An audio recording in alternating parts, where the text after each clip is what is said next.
Marina Banggi. May 30 nung nanganak yung baboy namin. May 2 week na po kami. Ito yung inahin namin nagle-labor. Yan. Inaabangan namin na mayroon pa pong lumabas. Yan.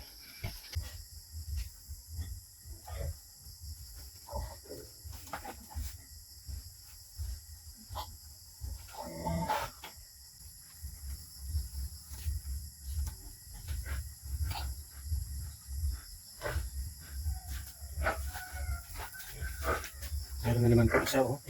Lumabas na naman yung isa. Ayan.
Meron na kaming 8 pieces na piglets. Yan. Thank you Lord. Nagle-labor pa yung si Ganda. Nagle-labor pa. Meron pa. Salamat sa grasya Jesus Christ.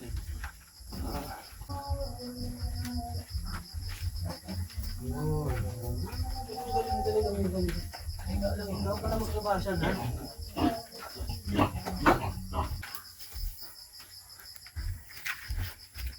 9 pieces na po ang binigay ni Ganda 3 sa amin. Ayan. Ganda 3.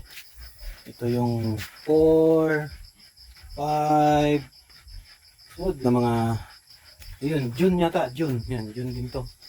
Mga anak na yung Ganda 4 namin sa June. Ganda 5, August. Nakahuli kasi ito kaya August siya.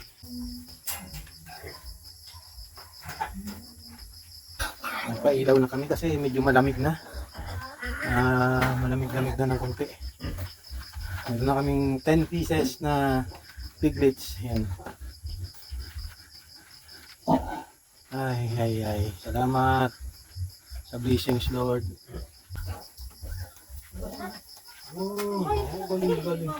Galing. Galing talaga ni God.